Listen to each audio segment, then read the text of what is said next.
DeSanto Propane is 4 generations strong as a trustworthy, family-owned business with unmatched customer service. Go online at DeSantoPropane.com for more info or call toll-free at 1-800-752-4574 today. Since 1937, the difference has been DeSanto Propane.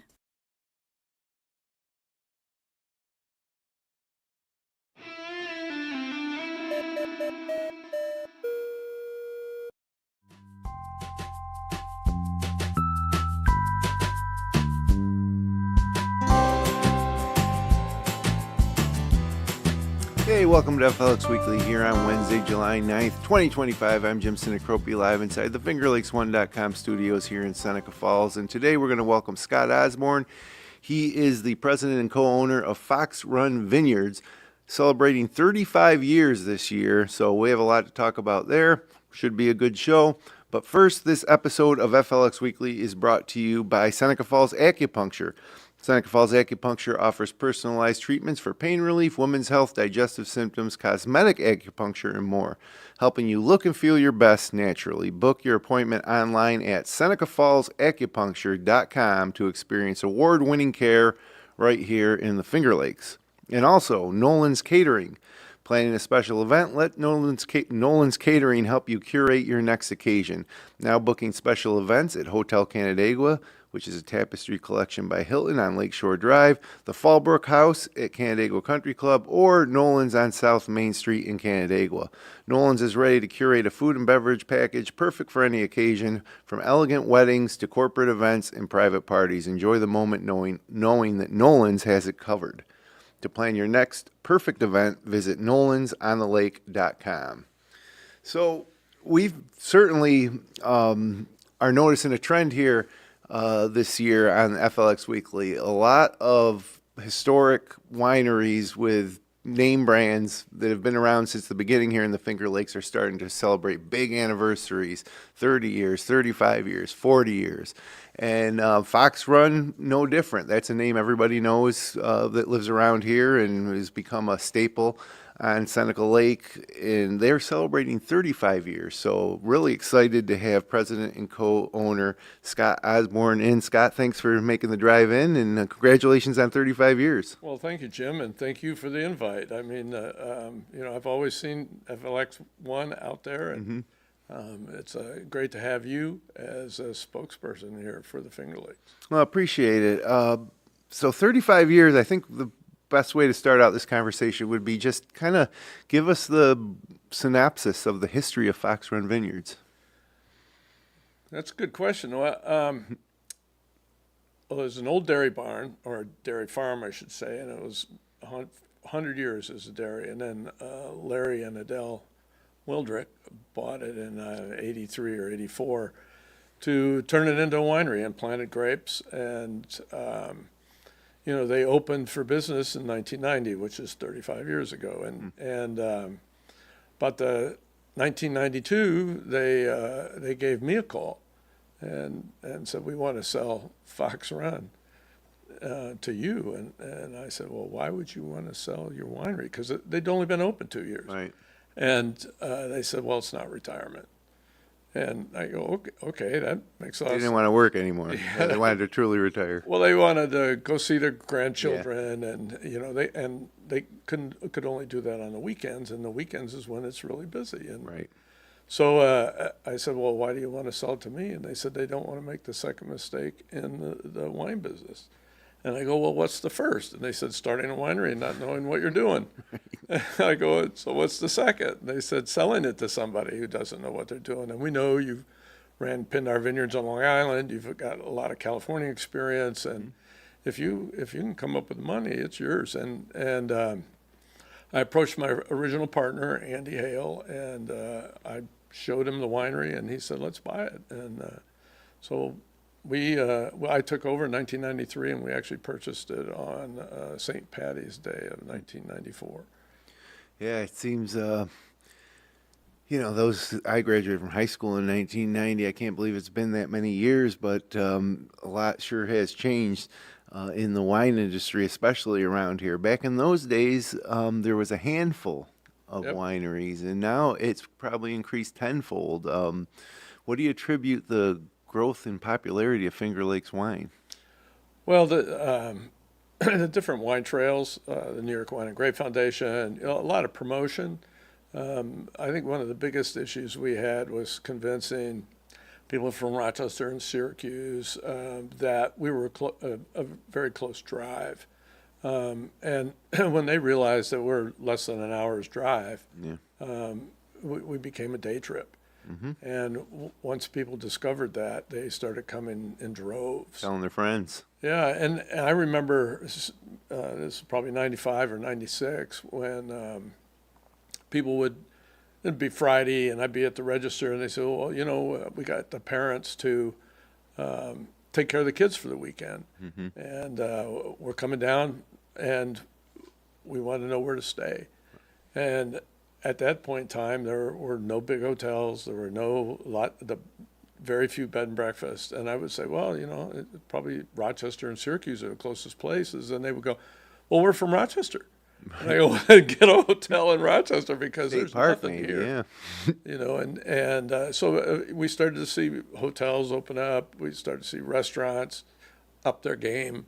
And, now it's a really exciting place to be in our business. It's really exciting. Yeah, if you were to come for a weekend, you couldn't see 10% of it, between all the great restaurants, all the wineries, and then now the other types of things that have sprouted up. Like there's a lot of breweries and distilleries and cider houses, and it's phenomenal to see. And obviously, economically, it's been an unbelievable boon for the counties of the Finger Lakes. Oh, definitely. And I was telling you this earlier, but when I took over in 1994, Yates, Schuyler, and Seneca counties had the highest unemployment in New York State. Now, because of the wine industry and the business that was stimulated by the wine industry, all these people coming in, because when people come and stay, they leave their money here. And so we're able to, you might buy my wines, but then I hire a electrician, a plumber, my staff rent apartments, they buy food. There's a big stimulation that happens from that. And so now those same three counties have the lowest unemployment in New York State. Yeah, that's kind of amazing. And certainly all you need to do is take a ride around any of the lakes in those counties, whether it's Keuka, Seneca, Cayuga, and you see the new businesses and the new wineries and breweries and restaurants, and it's fantastic. And if you're coming up from New York City or you're coming from anywhere in the country, I mean, this is the dream. Like, we live here sometimes, and I think most people do appreciate it.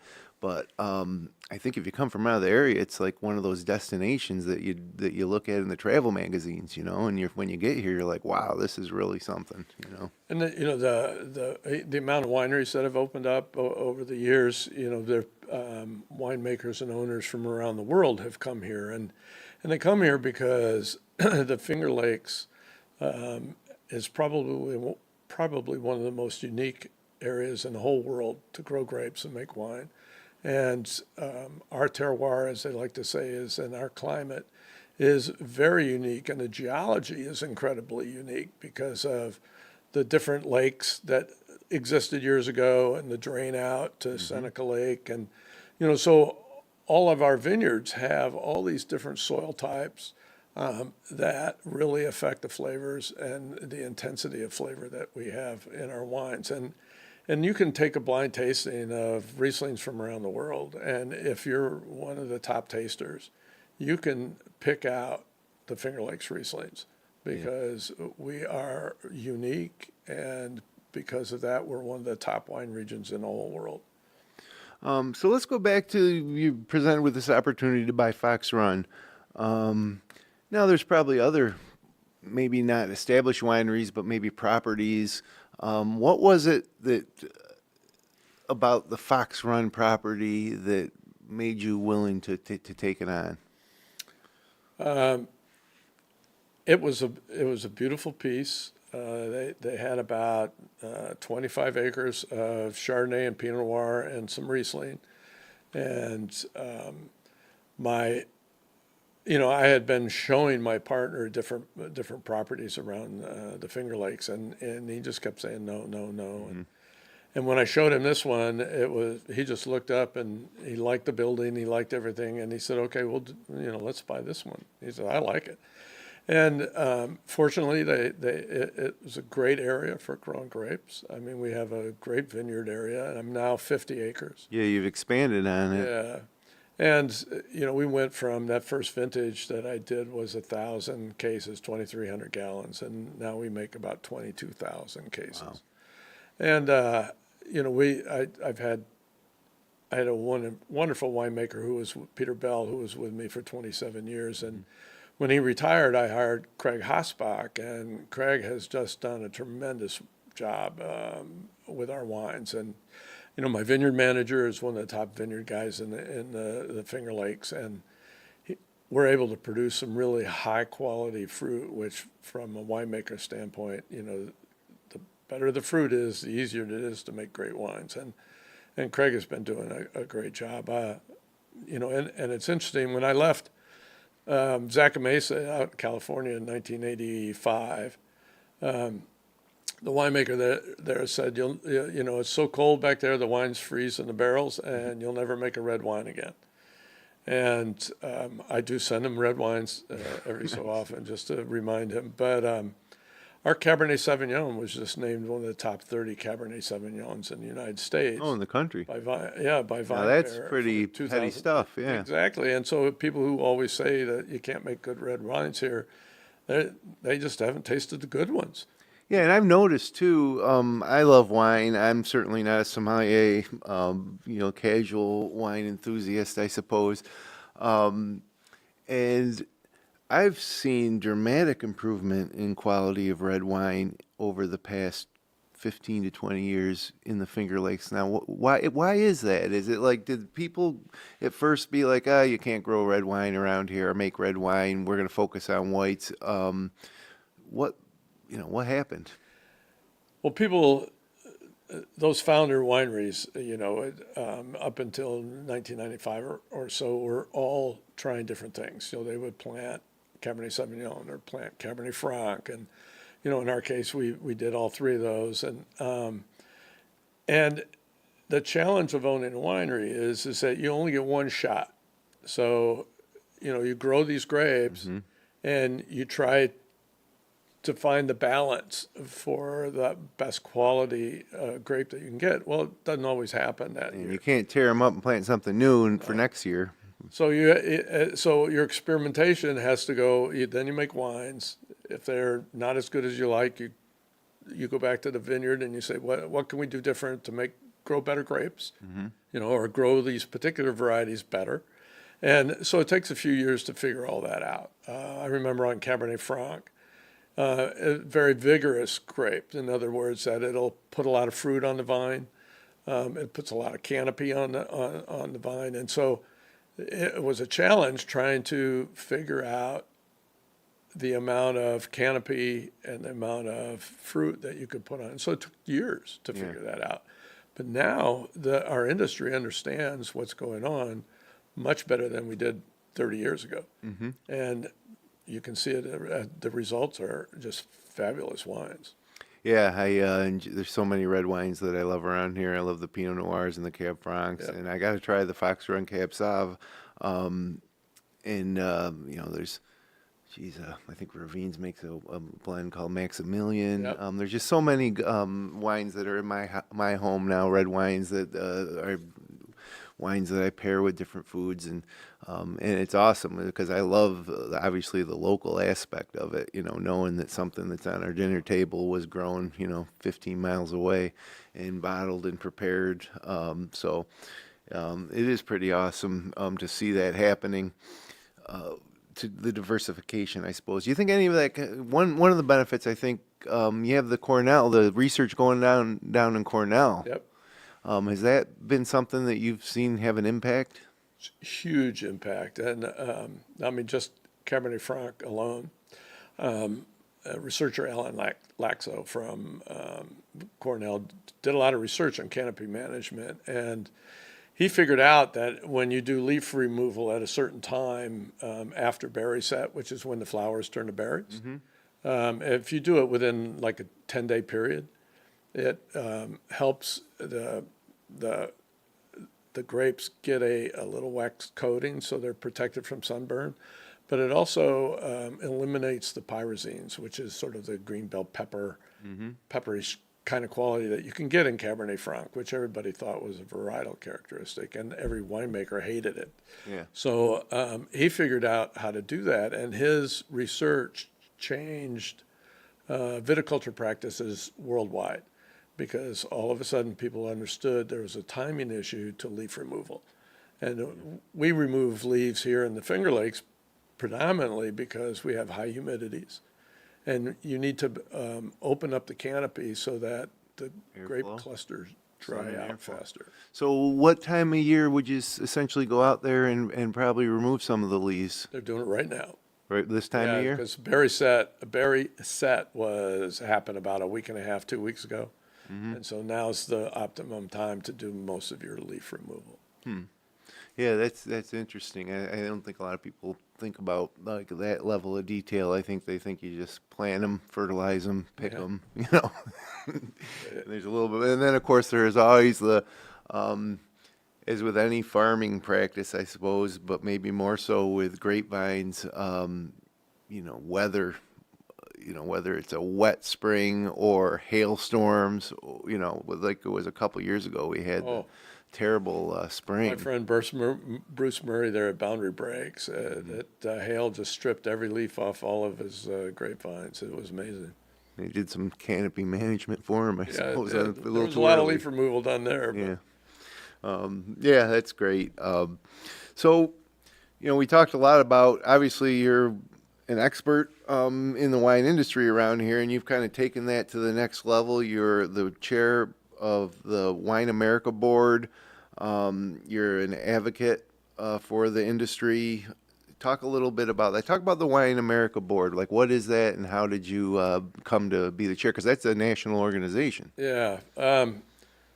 Well, it was originally started in Watkins Glen. It was originally called the National Association of Wineries, and they started small in Watkins Glen, and then they expanded and got members from other states, and eventually grew into the organization that they are now. And you know, we have offices in D.C., and the whole idea is to you know, keep an eye on legislation that is being done in Washington that's going to affect the wineries throughout this country.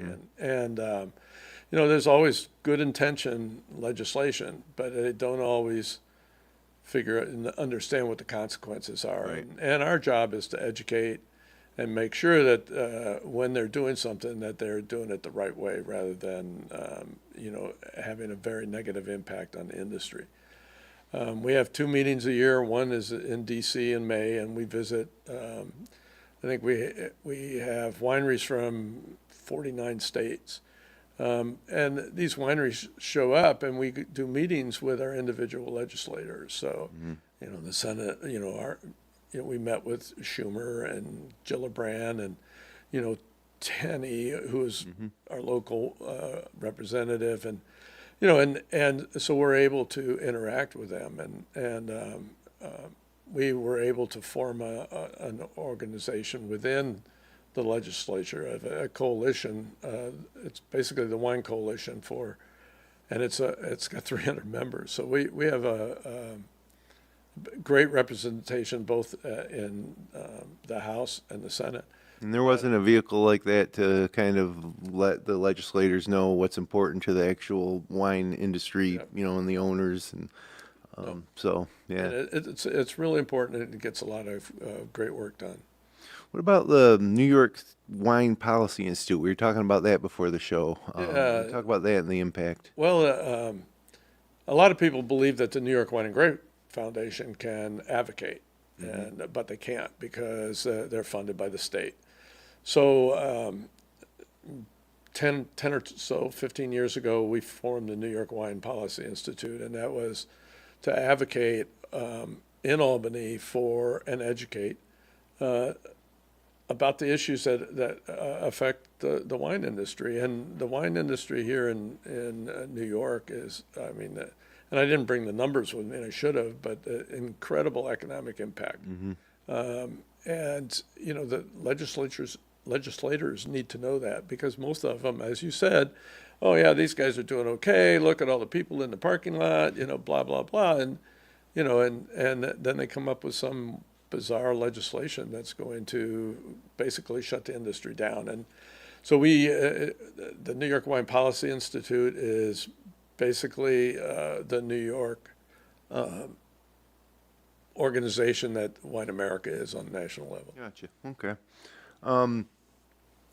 So I want to talk about Fox Run more specifically, but before we do that, as we were talking, I was just thinking about, like, in California was the original American wine region, Napa Valley, Sonoma, West Coast. Obviously, the climates are changing. I mean, there's some real struggles out there due to the wildfire or just general lack of water. Is that an opportunity here in the Finger Lakes? I mean, I thought that the Finger Lakes in general is just a safe place to live in terms of the environment. Now, we had a tornado in Phelps yesterday, so maybe things are changing here too. But overall, it does feel like a safe place. We have water. You know, we're going to be the last place to ever run out of water. You know, we have gentle seasonal changes.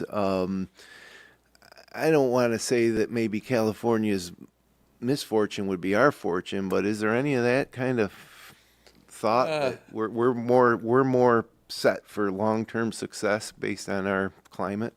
Well, I believe that entirely, and you know, I left California for many of the reasons that you just mentioned. All the wildfires weren't as crazy, but you know, people were moving out there. It was getting really crowded. There was a definite issue over water, but in California, it's the climate is such that every year is pretty much the same, and it makes it very easy to grow grapes and you know, and open up a winery, and you know and there are lots of them out there. There's probably 3,000 wineries in California alone. But what's unique and special about the Finger Lakes, and why I don't see a lot of Californians moving in it, although Gallo has come in.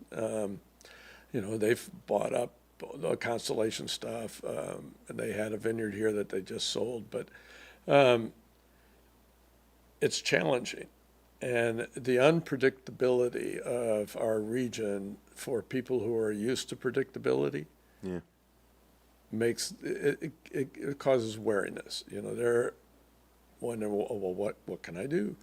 Well, here in the Finger Lakes, our vineyard growers and wineries, you know, we just deal with it. Roll with it. Yeah, we just roll with it, and you know, because of our experience of different seasons, we know what to do during the season. You know, when Mother Nature throws the weird stuff at us, whether it's hail or a thunderstorm or lightning or tons of rain, we can deal with it. We know how to get great grapes, and I think we are going to be much more sustainable in the long term than some of these areas where it's getting really hot. Sure. And, you know, the different seasons from year to year, they contribute to the uniqueness of the vintages. Yep. Which is, if you're interested in that kind of thing, I mean, 2017 was a really good year, I remember. But every year is just, you know, a little different, you know, even to the point where, you know, we had some wildfire smoke from Canada, and that subtly affects the vintage. Oh, and and they're really, in California, they're really trying to figure that out. Yeah. Fortunately, when it happened here, it didn't happen at a time that was going to affect the quality of the grapes. You know, if it happens later in the season, you know, like let's say in a couple of weeks in August, you know, then you're going to have issues with what they call smoke taint. Right. And you get there's some people that are like, oh, I like the smoky, yes, you know, but most people I think would prefer not to have that. But Yeah, real interesting. Appreciate having the opportunity to talk to you about this stuff, and it's enlightening. But let's talk about Fox Run. 35 years, and now it's a family business now, right? Right. So who's involved? Well, my original partner eventually sold his shares to my wife and her sister and her sister's husband. And so, we're all related, and it's family owned now. And That's got to be kind of satisfying, I guess, to you you made this decision to buy this winery back in 1992, was it? well, yeah, Yeah. And now, it's kind of supporting your extended family. It's got to oh, be yeah. pretty And my satisfying. daughter works for me, and Yeah. we're real happy to have her. She's incredibly organized, and when you have, I mean, basically we have four businesses. We have a vineyard, we have a wine production, we have a cafe and a tasting room, and then a sales organization, because we're sold up and down the East Coast. And Yeah, how do you distribute your wine, like beyond the Finger Lakes? well, you have to have a distributor, because the laws are different in every state, and you can't sell direct other than through, if somebody orders it, I can ship it as long as I have the licenses to do that. But we found distributors over the years, and we just last fall entered into Puerto Rico. Okay. So we're slowly expanding. There are a lot of wineries now that are expanding outside of New York State, which is very positive. Yeah, get money from out the state coming into the Yep. state, right? And that's even better than, Yeah, that's, and recirculating it all. Yes. yeah. Got to ask you too. I think that everybody recognizes Fox Run locally by the impressive entrance, the big gate. What's the story behind that? And we got a picture of it there on the site. Like, Oh, what's yeah. the now? That's with it open. Like those actually close. It's pretty impressive. But what's the story Yeah, behind well, that? I there are a lot of wineries have opened up since I did, and all of them are making great wine. So how do you convince the consumer to come in? Right. Because we can all say we make the best wines in the Finger Lakes, and every one of us is telling Yeah, it's the a truth in subjective that. thing. Everybody's got their So favorites. how do you get them to come in? And Red Tail Ridge had built their tree with the hawk in it, and so I called Sam Kastner from Iron Vine Studios, and who had built that, and I said, I'd really like a gate, and he came back with a design, and he asked us about pergolas, and about overheads and things, and we liked that, and I said it's got to get a truck under it, because if I have a grape truck coming in or a bus, they got to be able to get under it. And so that's what he did, and it's 20 feet tall. It's 40 feet wide at the entrance, and it'll expand out to 80 feet wide. And he is so talented in terms of engineering and balance that each one of those gates weighs about 2 tons, and I can open and close them by myself. Yeah. And just swinging them open, and so it's done wonders. I mean, people drive by who aren't planning on going wine tasting, and they see the gate and they turn in and they go, we saw this gate. We had to see what's going on here. And I put the trees up, the maple trees, one that's New York maple, but I wanted people, when they were driving in, to hopefully make a mental change, so that Right. leaving all the stuff that's on Route 5 and 20 or on 14, Yep. and come up through there and make a mental change and go, okay, I can come up here and relax and spend a few minutes learning about the Finger Lakes. Yeah, it's definitely gives that wow factor. That maybe this is something different. Yep. Let's look at this. And yeah, it's awesome. It's definitely become something that's been Well, a landmark. Sam is an incredibly talented man, and he's, a lot of his sculptures are all up and down on Seneca Lake and Cuca Lake, and it's worth talking to the man if you want a sculptor. Yeah, and it's all, and the art is kind of a partner in wine, I guess. And with the people coming through, they want to see unique things. They want to see beautiful things. Whether it's a piece of art or the view of Seneca Lake from above at some of these wineries. We definitely deliver here in the Finger Lakes, and it's only getting better. So 35 years. FoxRunVineyards.com to get to the website. Of course, you can stop in for a wine tasting, but you guys do scheduled like full winery vineyard tours, which a lot of people don't. Yeah, we give tours every hour on the hour from 10 o'clock, with the last tour going out at 4. They take about 45 minutes, but they go through the vineyards, and my staff, I train my staff really well to know what's going on in the vineyard, know what's going on in the production facility, and they can show them the tanks and the bottling line, and they talk about the whole process. And then come back and then do a tasting. And, right, which gives a little more perspective when you actually taste it after you see everything. And one of the things that I've found is that when people see the berries, the berries that when they're fully ripe, they're only about this big. And, the ones you get in the store are about they're this not big. grocery store grapes. And it helps them realize what goes in, and the intensity of flavor, the sweetness, and all that happens. And then we have a cafe, and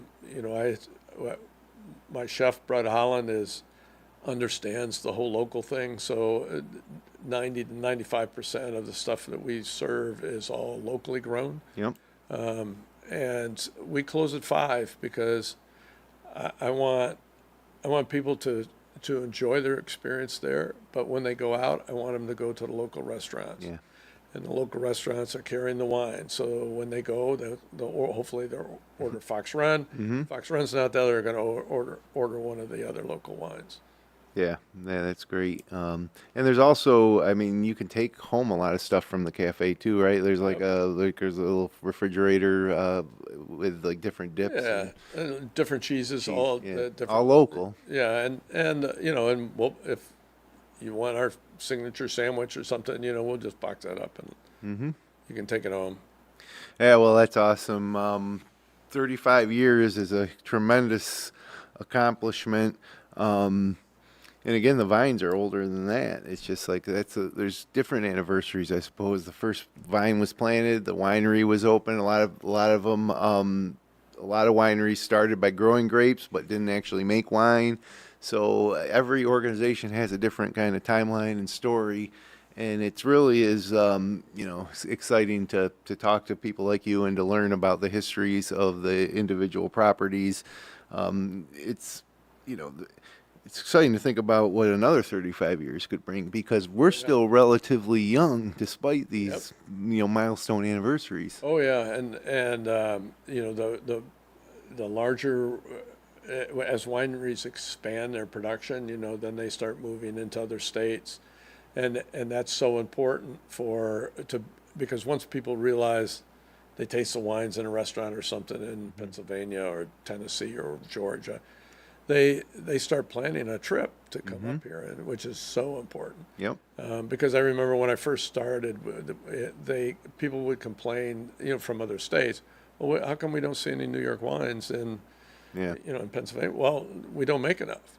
Yeah. And that went back to the whole red wine thing when people, because we weren't making a lot of red wines, and if you came in and you tasted our Merlot or Cab Sauv or Cab Franc, and you go, well, wow, and you buy a bottle and you come back 3 months later and we're out. Yeah. And that was a big problem. And so we had to plant more grapes so that we could have more wine for people to buy. And it takes time. You can't, like you say, you don't just plant the grapes and harvest them the first year. It takes a little while. It takes 3 years before that. And I think the future is very bright for the Finger Lakes, and I'm excited to be here. I think this is the best place in the whole world to live, in my opinion. And I think it's great in the wintertime because all the people who are afraid of driving in the snow don't come up. But we have to realize that snow removal in the Finger Lakes is an art form. Yeah. And the roads are clear. It's really rare, and the only time I close my gate is in a snowstorm and Route 14 has been closed. Right. And I'll close the gate. But, well, also, if the Bills ever get back into the Super Bowl, I'll close the Close gate. that day. Yeah, I'll be closed. Well, maybe this year. Yeah, I think there's always a chance. Better chance than ever, maybe. But yeah, it's, and again, I've always, if you really want to take it slow, come in January to do some wine tasting. Yes. You're going to probably get to meet the owners and the winemakers and spend more time. It'll be less crowds, but it's a great time, to come and To visit. And that's when we get a lot of the locals, because the locals know it's, they come in the summertime, but because it's nice. But, if they just want to go out and have a nice little trip with, and not be hassled and stuff, it's great in January and February. Yep, I agree. So, well, thanks again for coming in. Congratulations, 35 years at Fox Run. That's awesome. Thank you, Jim. I really appreciate the opportunity to come. FoxRunVineyards.com. Check them out. Make them part of your next itinerary. If you're watching locally here, they're probably not more than a 30-minute drive from wherever you're watching from, maybe even closer. So stop by, drive through the gates, and try the Cab Sauv. That's one thing that's on my bucket list now. I don't think I've ever had the Fox Run Cab Sauv. I've had a lot of Fox Run wines, but that's going to be my next bucket list item. So thanks everybody for joining us. If you enjoyed the show, click like, share, and subscribe. We'll be back next week. Paul, who we got next week? I can't remember. I usually note it. Oh, that's right. We got the Cuga Dairy Princess. I think. Yeah. Sounds about right. So we go from wine to milk. Yeah. All right. Sounds like fun. So we'll see you back here next Wednesday. Until then, have a great summer weekend here in the Finger Lakes.